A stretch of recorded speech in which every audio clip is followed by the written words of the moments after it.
Hey folks, Pat that Halloween movie collector here to celebrate today, which is the 50th anniversary of the release of Kiss Alive.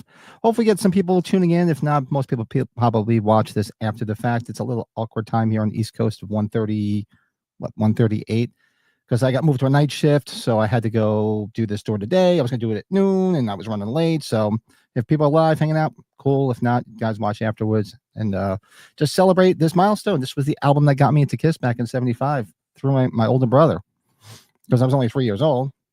But the older brother came home with Kiss Alive and it turned me into a Kiss fan. It's been 50 years ever since. And so I'm celebrating the 50th anniversary this year too, being a Kiss fan, as well as today is the 50th anniversary of Kiss Alive, which is absolutely made me feel even older than I already feel. Hey, what's up, Blake? What's going on? I was over at TSL. I was in the TSL chat there earlier. I saw you over there too. What's going on? Hey, Gene, what's going on? Thanks for popping in. Love Gun, your favorite? Is that your favorite? Love Gun is probably my favorite studio album. That's I've gone over that a few times. I think I did a couple of rankings. And Love Gun was the first album I actually owned. I bought it when it came out in '77, and that's still probably my favorite Kiss studio album is Love Gun. But yeah, so we are to celebrate the milestone. I was a little pissed. I didn't realize. I think my son took my Kiss. I gave my son my Kiss albums years ago, and I think he took them to his place. So I didn't have a vinyl copy. I wanted to go through the vinyl copy, so I don't have it with me. But so I do have my CD. Yes, folks, us older folks still have CDs, and we can go track by track. You know, in a couple of stats, and there was a bunch of really good stuff on the Kiss Online website too. Talking about Alive. There's 2 parts. Yesterday was one part. Today is the second part, and we can just bring that up and just see what's going on. So this is a little personal for me too, because I did a video a while back where I celebrated Kiss at Wildwood because it's 50 years. One of the shows that they recorded for Alive is in Wildwood, New Jersey, and that's a place I've been going to as a kid since I was a kid, every year for a family vacation, and was at the Wildwood Convention Center. Now, the majority of the album is actually from what Eddie Kramer says, because that was the best recording he had. Now, I would love to see them release that uncut recording. Audio or video would be even better. I mean, there's somebody out there on YouTube that's got a bunch of photos from the Wildwood show. I've never seen any video. I have to look. If anybody knows of any video, drop it in the comments after the fact. I'd love to see video of that, because I remember walking past that convention center as a kid. It's not there anymore. They've since torn it down and built a bigger one about 30 years ago. And I would love to have just wandered in there on a hot July night, and seen Kiss playing at the top of their form. That would have been unbelievable. But alas, I was way too young for that shit. And we were probably down there that summer. I might have even been down there at the time and I didn't even realize they were playing, because we would always go in the summertime for a week, usually in July. So I might have been down there and not even realized it. It was at towards the southernmost point of the boardwalk, which sometimes we wouldn't even go down that far, because as a kid, all we gave a shit about were the rides. So the convention center is down past where all the piers of all the rides are. So as a kid, all we wanted to do was do the rides. But I do have a presentation here. Well, there's a few things for those who don't know. It was mixed by Eddie Kramer between July and September of that year. There's no official amount that is sold, as far as I know. I know it's estimates of around 9 million copies of this album has been sold since its release in '75. I'd love for them to recertify it, but at this point, most bands don't do any recertifications, because very few people buy physical media these days, rather. And it's like, well, why spend all that money to recertify it? They don't do it for free. But estimates are around 9 million copies of this has been sold. I would think more, to be honest with you, but 9 million sounds okay. 10 million that hit diamond status. So I'd love to see it hit diamond status. The shows that were recorded for were obviously Cobo Hall in Detroit, Cleveland's Music Hall. They did 2 shows in Davenport, Iowa at the RKO Theater, and of course the Wildwood show in July. But like I said, if you hear most of it, it's from what Eddie Kramer says, most of it is from the Wildwood show, and I'd love to get my hands on that whole recording. If it's out there anywhere, somebody help me, hit me up and let me know. But let's go track by track. So side 1, track 1. Now we're going according to the album, and it should be the same way on my CD. I was a little pissed I didn't have the album handy. So Deuce, that iconic Deuce. Of course, you have the iconic intro from J.R. Smalling, their road manager at the time, and shout out to J.R. Smalling, rest in peace. We lost him a couple of years ago. I mean, what a bombastic way to open up. Now, a lot has been made about the Kiss Alive album. How live is everything? It's all live, but of course, there's a lot of overdubbing and overdubbing rather, and punching in certain areas that may have been too low with the vocals, and of course, the audience in the background. But who cares? It still gives you that atmosphere of actually being there at that Kiss concert, and that's what you want. I mean, it'd be nice to have the raw, uncut versions of these, just for us Kiss fanatics. But to present a good representation of a Kiss concert, this is it. You're not going to get any better than this. So yeah, Deuce opens up with Deuce, iconic tune to the very last show, even up till me seeing Gene Simmons a couple months ago with his band. He's playing Deuce.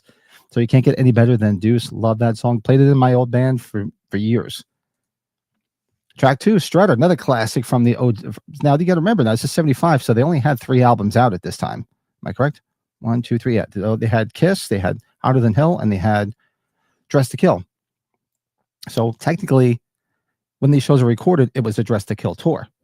So yes, Strutter, another classic from the first album. And the first 2 albums, we've talked about this before. Most Kiss fans know this. The production was, it would have been nice had they had Eddie Kramer do all the production, because it would have sounded like Kiss Alive probably. And those songs would have popped more off the vinyl. I mean, they're still good, don't get me wrong, but you want to hear the definitive versions, you go to this album. But Strutter kicks ass. Got to Choose. Love this song. It's to me, it's like a sleeper song off of Hotter Than Hell. But I love this song. Such a great song. Good riff. Great guitar solo from Ace too. So I'm always happy to hear them play this. It would sounded great when they did this for the Kiss Unplugged. I was happy to hear them do that. Of course, you have the iconic Hotter Than Hell. You can't miss that song, which was famously used in this movie, Kiss Meets the Phantom of the Park, but it was Rip, Rip, and Destroy. Now I've talked about it before when we've talked about Kiss Meets the Phantom. Why they didn't do a soundtrack album, I get it. They were embarrassed of that film, all the issues around it, but they really should have just released. I mean, of course, Kiss released tons of shit at that point. Why wouldn't you have done a soundtrack to that? Would have been great. Would have had Rip, Rip, and Destroy on vinyl. That would have been awesome. But yeah, Hotter Than Hell, gotta love it. Track 5 on side 1, Firehouse. This is when Gene was doing his iconic fire breathing. And there it is right there. And now the thing that sucks the most is I wanted to have the booklet that comes with it live, so we could have went through all the pictures of the booklet and everything. But yeah, another iconic song. Love this song. I was looking for a photo actually with, I think I might have a photo up here with Paul wearing the fire helmet. Side 2, we get Nothing to Lose, which was the first single off their first album. And that's the one that, if you want to go see a great version, go watch it on the Mike Douglas show when they were real young. Nothing to Lose, great. I love when you got Peter's voice in the background singing You Got Nothing to Lose. Compliments the song so well. Come On and Love Me, the first track to appear on this off of Dress to Kill. Another great song. You can't deny this song. It's got a great riff. It's got some cool hooky lyrics from Paul Stanley. And another classic I love. Parasite. What's there to say about Parasite? What a great riff.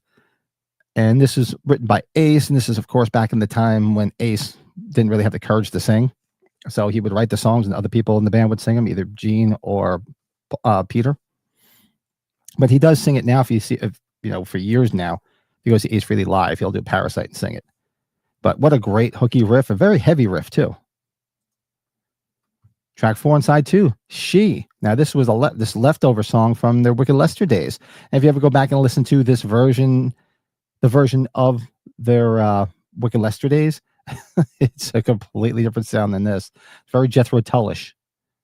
But yeah, this is another one that's got a great hooky riff, and the solo straight out of Peace Frog from the Doors. Side 3, track 1, Watching You, another really great heavy Gene Simmons song. Love this. And I love that they pulled this out on the reunion tour back in 96. It was great hearing it live. And this one too, forget it. This was the big famous Paul Stanley call and response part of the earlier years, doing 100,000 Years. You get those great huge flames coming up on each side as the audience is going crazy and calling back to him. But what a great riff here too, starting out with Gene on the bass. Love 100,000 Years.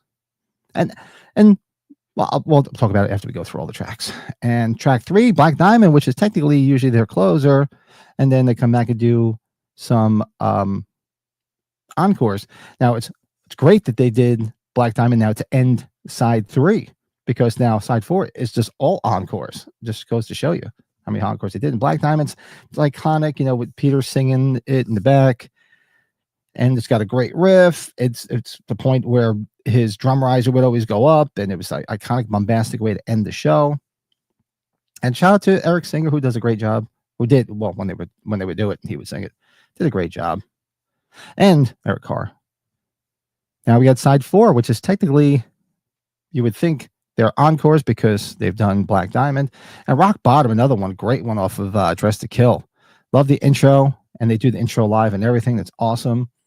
And it's got a great hooky sound. Rock Bottom, love it. And there's another favorite song of mine from UFO. That's Rock Bottom. Good stuff. My partner in crime. What's up, Brady?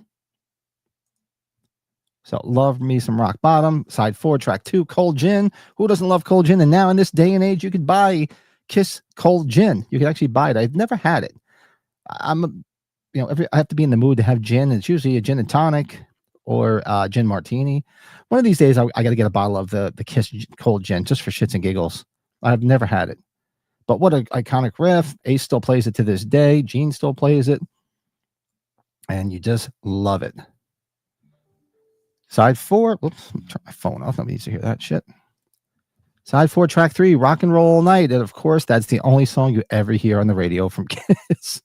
And it's this version too. And I know what it's done for Kiss and how iconic it is, but after a while, I just play something else, please. This album's it's chock full of great stuff. But I get it. It was the single off of this. I think it got to I wrote it down. It was the single off the album, and it got to number 12 on the singles. The album itself hit number 9 on the charts. Kiss was never a chart band anyway. They never got into any of that shit because all the other shit would go straight to the top of the pop crap. So you can't go by all that nonsense, and I really don't care about any of those rankings or stats. We Kiss fans know, and we don't need that nonsense. But yeah, Rock and Roll Night, their breakout hit from this album. Right, of course, it's from Dress to Kill. And rounding out the end of Kiss Alive, Let Me Go Rock and Roll, which I love this version. I love the extended version where they play out and they just jam.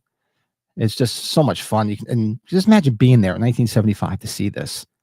I would love to have been in that Wildwood Convention Center to see this. I would have lost my mind. And that is the Kiss Alive album. And what a great choice of songs. I mean, if you think about it, what other songs could they have played? They really picked a good crop of songs to play and put on this album.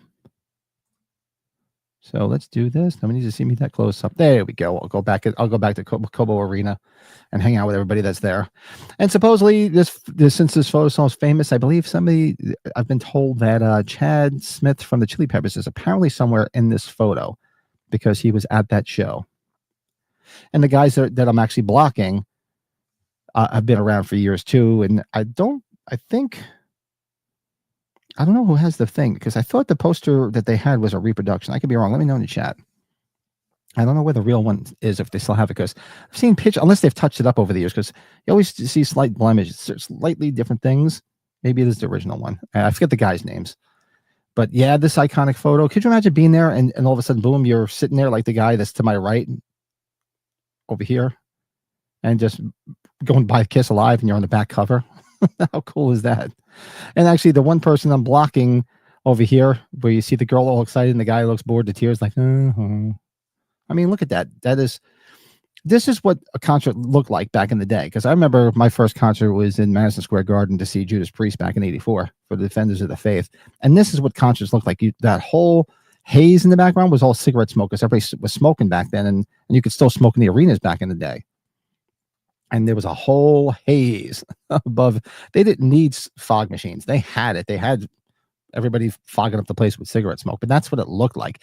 You had that smell of cigarettes and beer. And it was just fun stuff.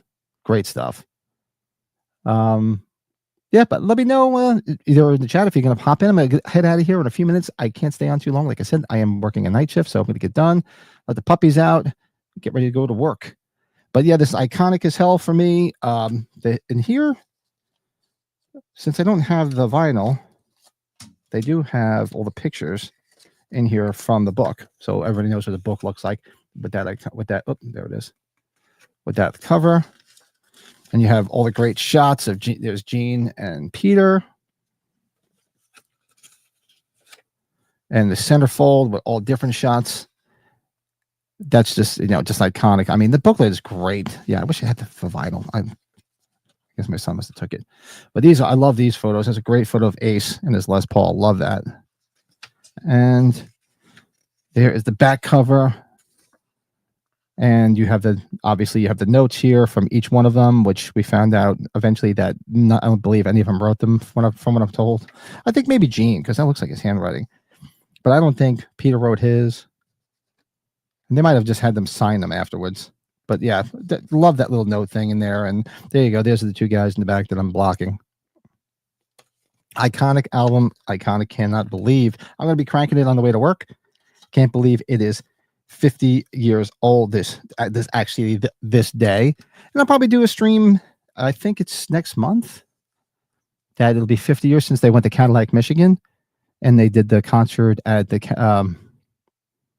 Cadillac High School, and there's a big monument there. I know they're having a celebration. I'd love to go. I just can't go. I got too much shit going on, but I'd love to go out there for that celebration where Kiss went and they had a big parade. They named the main street Kiss Boulevard for the day. So I'll probably do something around that too. Get a bunch of photos of that. There's video of that.